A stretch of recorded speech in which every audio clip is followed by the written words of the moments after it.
In this program, we are going to explore the use of if, ELIF, else, and we're going to use another building block basically to build a game later on.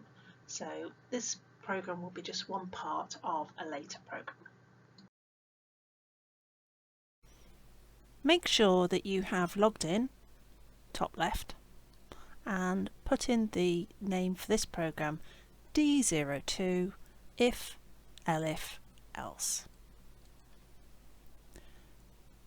Now we're just going to have two variables to start with, so click on over here variables and click create variable, and we're just going to say first and second.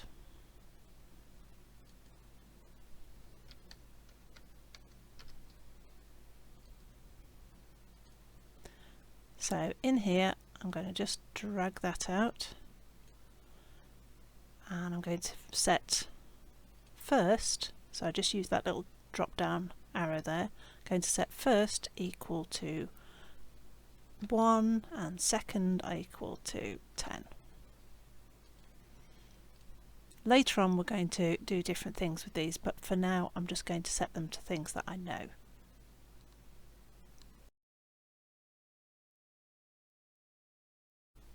We're going to add some if blocks here under the logic area, which are green, and we're going to also add an ELIF.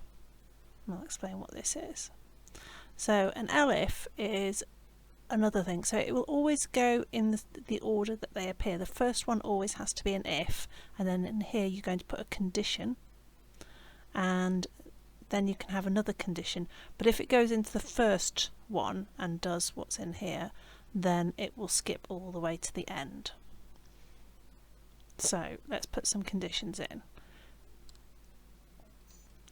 So again, in the logic I'm going to drag out this one here, and I'm going to say that if first equals second,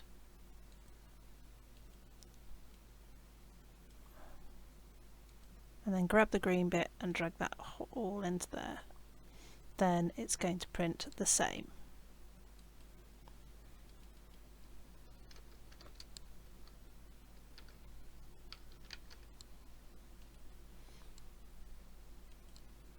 We'll put a different condition in the ELIF. So we'll say if first is, so I click on the little down arrow, if first is greater than second, and drag that in there. And print bigger.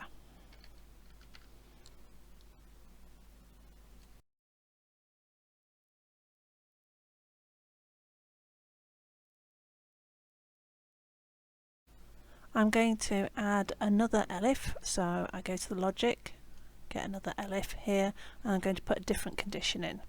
So let's go get the conditions, and I'll set it up. So this says if first is less than, it's going to print less than. So we know from this that first is equal to 1 and second is equal to 10, so we would expect it to produce this. So let's click save and run, and it does exactly what we think.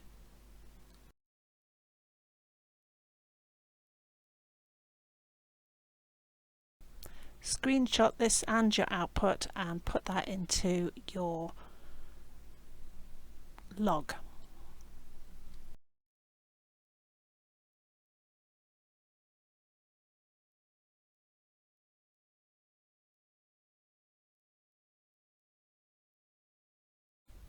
We're going to combine what we've learnt this week with what we learnt last week to make a function that is going to print something based on the value that a random number generator is going to come up with.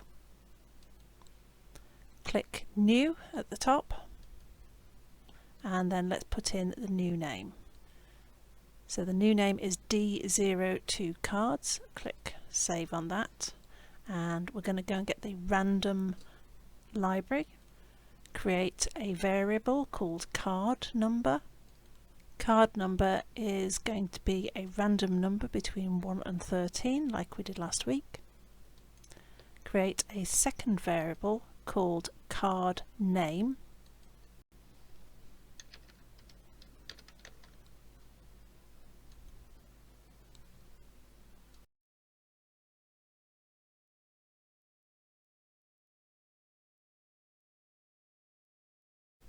We're going to use a series of if and then several ELIFs to set the card name equal to a different thing depending on what number is generated by the random generator.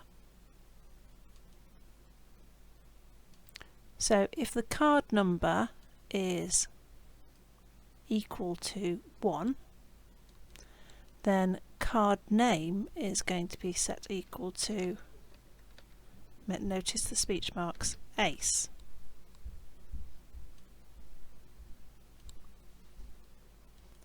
The first one is an if, and after that we're going to ELIFs, but we're following the same standard.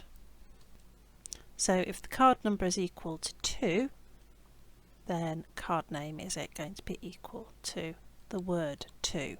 So we're going to do this for each of 2, 3, 4. When we get up to 11, 12 and 13, we're going to set them equal to Jack, Queen and King. To complete this faster, what you can do is put your mouse on the green block, right click and do duplicate, and it will make a duplicate of that whole block, and then you can just change the 4 here to a 5, and then here the word 4 equal to 5, and that's slightly quicker.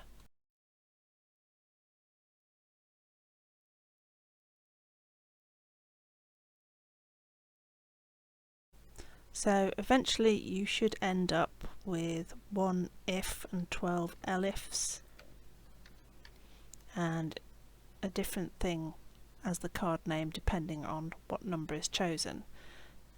Now it doesn't really need it, but we by default always put an else in at the end just in case something goes wrong with the logic. So just pop an else at the end, and let's just print that it's going to be a problem if it gets to there. Oh, not that one.